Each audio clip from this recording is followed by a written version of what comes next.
اعوذ باللہ من الشیطان الرجیم بسم اللہ الرحمن الرحیم۔ السلام علیکم ورحمۃ اللہ وبرکاتہ۔ میں حافظہ افرا جاوید اسلام آپ سب سے مخاطب ہوں اپنے یوٹیوب چینل انفینٹ اسلام میں۔ آپ سب کو خوش آمدید کہتی ہوں۔ امید کرتی ہوں آپ سب خیریت سے ہوں گے، زندگی پرسکون، پر اطمینان اور ایمان بالخیر گزر رہی ہوگی۔ جیسا کہ سیریز شروع ہیں اور ان لیکچرز میں ہم کور کر رہے ہیں واقعہ معراج کو، آج بھی ٹاپک اسی سے ریلیونٹ ہی ہے۔ گزشتہ ٹاپک میں ہم نے واقعہ معراج کا پس منظر پڑھا تھا، سیکھا تھا، وہ کون سے لمحات تھے، وہ کون سے حالات تھے نبی پاک صلی اللہ علیہ وآلہ وسلم کی زندگی میں جن میں اللہ تبارک و تعالیٰ نے ان کو اپنے پاس بلایا اور تسلی دی، تسکین دی، دیدار کروایا اور عرش کی اور آسمانوں کی سیر کروائی۔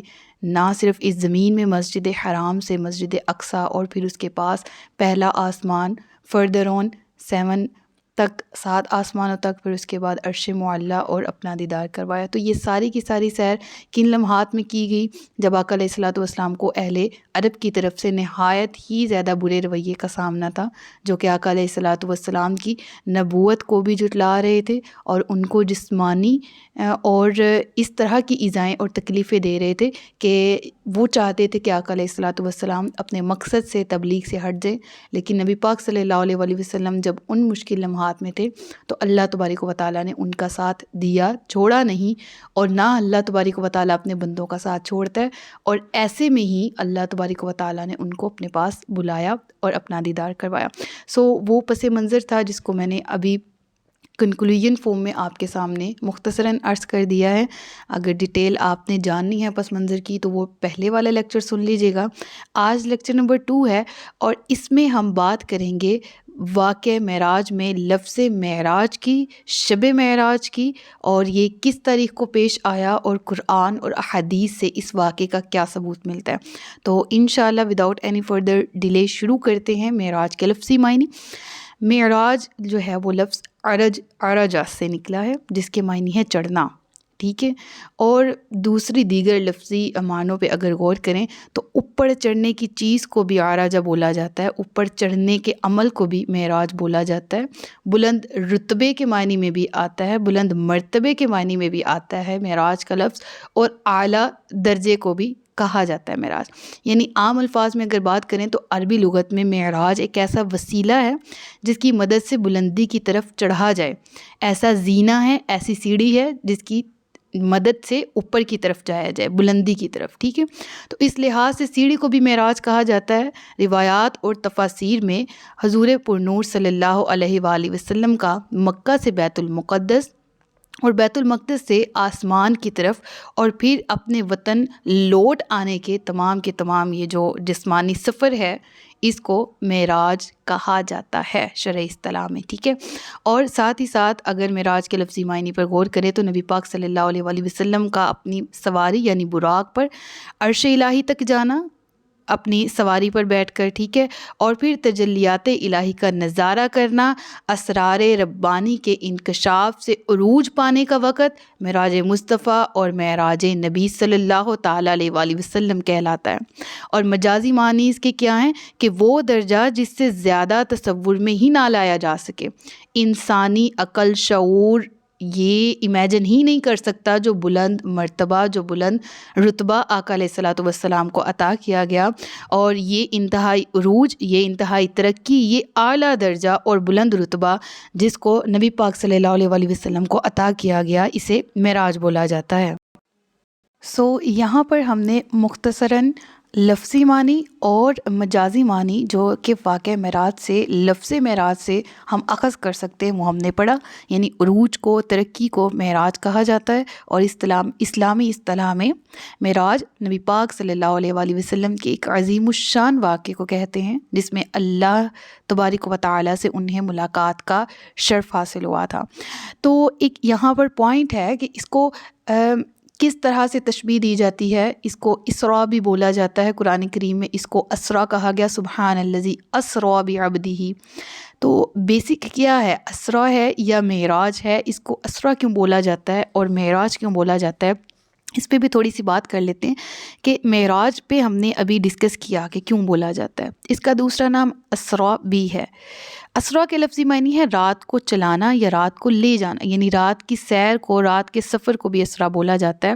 تو چونکہ نبی پاک صلی اللہ علیہ وآلہ وسلم کے واقعہ معراج کو نبی پاک صلی اللہ علیہ وآلہ وسلم کے پروردگار نے جب قرآن کریم میں مینشن کیا، قرآن کریم کی آیات میں نازل کیا، تو کہا سبحان الذی اسری بعبدہ لیلاً، تو وہاں پر اسرا کے معنی استعمال ہوئے، اسرا کے الفاظ استعمال ہوئے، تو اسی لیے اس واقعے کو اسرا بھی بولا جاتا ہے۔ ٹھیک ہے، سبحان الذی، پاک ہے وہ ذات، اسرا، جس نے رات کا سفر کروایا، رات کی سیر کروائی، کسے؟ بعبدہ، اپنے بندے کو، لیلاً۔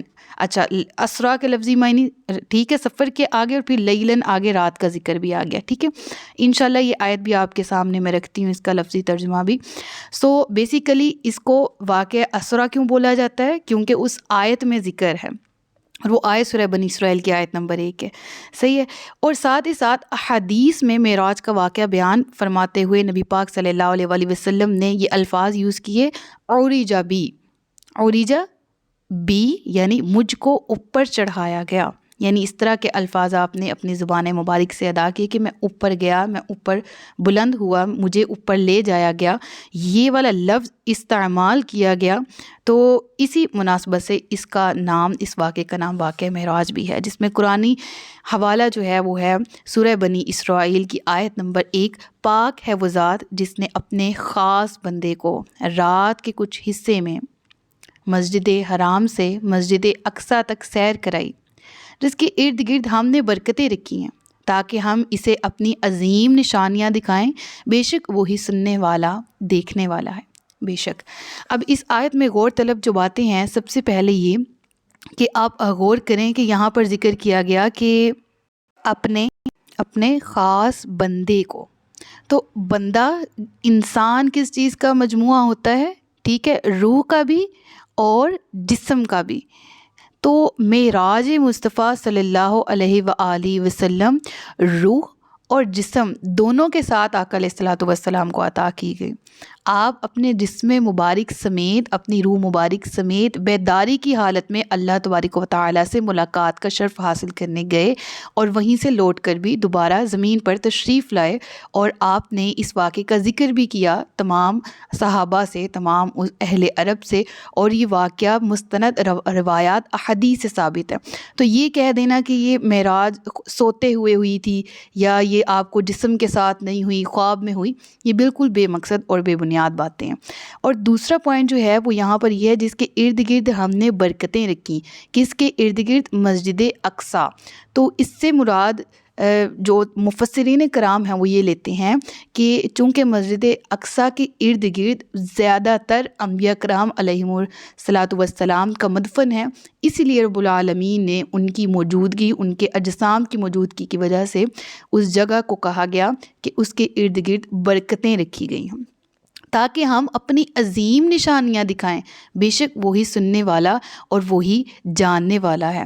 تو کیا مراد ہے یہاں پر کہ عظیم نشانیاں یعنی عقل دھنگ رہ جائے گی، انسان کی عقل احاطہ نہیں کر سکتی واقع معراج کا، اپنی عقل کے ساتھ ہی انسان کوئی فیصلہ نہیں لے سکتا، جس کو میں نے اس لیکچر کے بالکل سٹارٹ میں ہی ایپیسوڈ نمبر 1 میں بھی بتایا تھا کہ اس واقعے کو عشق کے ساتھ، ایمانی قوت کے ساتھ سننے کی ضرورت ہے، کیونکہ عقل ہے محو تماشائے لب بام ابھی، ہماری عقل رسائی نہیں کر سکتی اللہ تبارک و تعالیٰ کی شان اور اس کے محبوب الہی صلی اللہ علیہ وآلہ وسلم کی شان کا احاطہ نہیں کر سکتی۔ سو بیسیکلی روایات کی بات کر لیں تو احادیث کی کتابوں میں اس واقعے کو بہت کثیر تعداد صحابہ کرام علیہم الرضوان نے بیان کیا ہے۔ امام زرقانی نے تقریباً 45 صحابہ کرام کا نام بھی بتایا ہے جنہوں نے اس واقعہ معراج کو بیان کیا ہے، یعنی ان سے یہ روایات لی گئی ہیں واقعہ معراج سے متعلق کہ انہوں نے نبی پاک صلی اللہ علیہ وآلہ وسلم سے معراج کے متعلق سنا۔ صحیح ہے، اور اس کے بعد ہم بات کر لیتے ہیں معراج ہوئی کب تھی۔ یہ بہت زیادہ امپورٹنٹ پوائنٹ ہے یہاں پر کہ سفر معراج ہوا کب تھا۔ تو بہت ساری روایات ہیں، اب میں جہاں سے یہ لیکچرز ریڈی کیے ہیں اوبویسلی مختلف کتب سے پڑھا ہے، اور رحیق المختوم میں بھی یہ درج ہے، اور سیرت مصطفیٰ صلی اللہ علیہ وآلہ وسلم یہ کتاب بھی، اور دیگر بھی اگر آپ انٹرنیٹ کی مدد سے سہارا لیں تو آپ کو مختلف تاریخیں ملیں گی. تو ان میں کتنی حقیقت اور کتنی سچائی ہے اس انٹرنیٹ کی انفارمیشن میں، اس کو ہم ان مستند کتابوں سے نکال کے لاتے ہیں جن میں ریفرنس کے ساتھ بات کی گئی ہوتی ہے. ابھی میں رحیق المختوم آپ کے سامنے پڑھ رہی ہوں، جس میں یہ درج ہے کہ بہت ساری روایات ہیں اور اختلافی روایات بہت زیادہ ہیں. بعض کہتے ہیں کہ نبوت کے 10ویں سال 27 رجب کو ہوئی، بعض روایت کے مطابق نبوت کے 5 سال بعد معراج ہوئی، بعض روایات کے مطابق جس سال آپ کو نبوت دی گئی اسی سال معراج بھی ہوئی. لیکن ان کے ضعف، ان روایات کے ضعیف ہونے کا یہ ریفرنس ہے، کیونکہ ایک پوائنٹ ہے جو کہ سامنے لایا گیا رحیق المختوم کی جانب سے بھی، اور بہت زیادہ اہم نقطہ ہے. وہ کیا ہے کہ حضرت خدیجہ رضی اللہ تعالیٰ عنہ کی وفات جو ہے وہ نماز پنجگانہ فرض ہونے سے پہلے ہوئی تھی، اور حضرت خدیجہ کی وفات کس ڈیٹ کو ہوئی تھی اس کے بارے میں آتا ہے کہ وفات آپ کی نبوت کے 10ویں سال ماہ رمضان میں ہوئی تھی. ٹھیک ہے، اور تمام علماء کا اس پر بھی اتفاق ہے کہ نماز پنجگانہ کی فرضیت معراج پہ ہوئی تھی. تو حضرت خدیجہ کی وفات کب ہوئی؟ جو نماز ہے نماز پنجگانہ فرض ہونے سے پہلے 10 نبوی میں. ٹھیک ہے، نبوت کے 10ویں سال. ان کی وفات کے بعد، یعنی جو میں نے لیکچر نمبر 1 میں بھی کہا تھا کہ وہ عام الحزن تھا، آپ کے لیے غم کا سال تھا، اور اسی کے لیے تسلی اور تسکین کے لیے اللہ تبارک و تعالیٰ نے آقا علیہ الصلوۃ والسلام کو اپنے پاس بلایا تھا.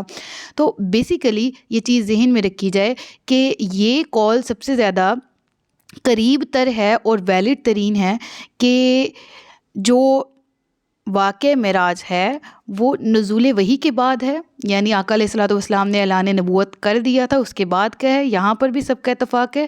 اور ہجرت مدینہ سے پہلے ہوئی. ہجرت مدینہ کب ہوئی؟ 13 نبوی میں. ٹھیک ہے، اور 10 نبوی میں حضرت خدیجہ کا انتقال ہوا اور ابھی نمازیں فرض نہیں ہوئی تھیں. تو ہم نیئرلی اباؤٹ آ گئے اس ڈیٹ میں جو کہ ہجرت مدینہ سے بالکل 1 یا 2 سال پہلے کا واقعہ ہے. ٹھیک ہے، اور یہ چیز تو پتہ لگ گئی کہ جو واقع معراج ہے وہ 10 نبوی کے بعد کا ہے اور ہجرت سے پہلے کا ہے. ہمیں یہ تاریخ ہجری سال کے اعتبار سے بہت زیادہ ویلیڈیٹی اس میں دکھائی دیتی ہے کہ وہ اعلان نبوت کے بعد اوبیسلی، اور 10 نبوی کے بعد 10 نبوی تک نہیں معراج ہوئی، جو کہ زیادہ ویلیڈیٹی دکھائی دیتی اس روایت میں کہ آپ ہجرت مدینہ سے پہلے اور حضرت خدیجہ کے وصال کے بعد معراج پر گئے تھے. اور یہ ڈیٹس ملتی ہیں ہمیں 11 نبوی اور 12 نبوی کے درمیان. اور بعض روایات آتی ہیں کہ اسی سال 10 نبوی کو ہی آپ جو ہے وہ معراج کے لیے تشریف لے گئے تھے. ٹھیک ہے، تو یہ بیسیکلی قریب ترین وقت ہے. اس پہ علماء کا، اب دیکھیں یہاں پر تو اب بالکل قریب تک تو ہم آ گئے، وہ سال ذہن میں لانے کے لیے، سوچنے کے لیے کہ اچھا یہ سال تھا. لیکن ایک چیز ذہن میں رکھیں کہ اختلاف اس چیز پہ کسی کا بھی نہیں ہے کہ ہجرت مدینہ سے پہلے کا یہ واقعہ ہے. ٹھیک ہے نا، بعد کا نہیں ہے، جب آپ مدینہ چلے گئے تھے تب کا نہیں ہے، مکی زندگی کا، مکی دور کا ہی واقعہ ہے. ٹھیک ہے، اور محدث عبد الغنی مقدسی نے رجب کی 27ویں بھی متعین فرما دی. احادیث کی سیرت کی کتب میں آتا ہے. ٹھیک ہے، کہ علامہ زرقانی نے تحریر فرمایا ہے کہ لوگوں کا اسی پر عمل ہے، اور بعض مورخین کی رائے بھی یہی ہے کہ یہی سب سے زیادہ قوی ترین روایت ہے. بیسیکلی میں نے آپ کو سٹارٹنگ میں بتا دیا تھا کہ یہ ایئر اور تاریخ اور مہینہ اس میں اختلاف ہے، لیکن جو سب سے زیادہ قوی ترین روایات ہیں وہ بھی میں نے آپ کے سامنے رکھ دیں، جو کہ اس پیج پہ آپ کے سامنے لکھی ہوئی بھی موجود ہیں. بیسیکلی ہم آج کا ٹاپک، آج کا لیکچر یہیں تک کور کرتے ہیں، مکمل کرتے ہیں. معراج 27 رجب المرجب کو 10 نبوی کے بعد ہوئی. ٹھیک ہے، جو مستند اور زیادہ ویلیڈیٹی پائی جاتی جن روایات میں. اور دوسرا یہ کہ معراج جو ہے وہ بحالت بیداری جسم و روح کے ساتھ فقط ایک بار ہی ہوئی تھی. علماء کے نزدیک سوال یہ بھی آتا ہے کہ معراج کتنی مرتبہ ہوئی تو اور کب ہوئی، تو کب کا بھی بتا دیا، اور جسم اور روح کے ساتھ اعلان نبوت کے بعد بحالت بیداری میں ایک ہی بار معراج ہوئی. بیسیکلی انشاءاللہ عز و جل یہیں سے ہم لیکچر کا دوبارہ آغاز کریں گے اور واقعہ معراج کا پہلا حصہ پڑھیں گے۔ میرے ساتھ رہیے گا، اسٹے کنیکٹڈ، مجھے دعاؤں میں یاد رکھیے گا۔ اللہ تعالی ہم سب کو علم نافع اور عمل خیر کی توفیق عطا فرمائے۔ اپنا بہت سا خیال رکھیے گا، مجھے دعاؤں میں یاد رکھیے گا۔ تاجدار ختم نبوت زندہ باد، پاکستان ہمیشہ زندہ باد۔ السلام علیکم ورحمۃ اللہ وبرکاتہ۔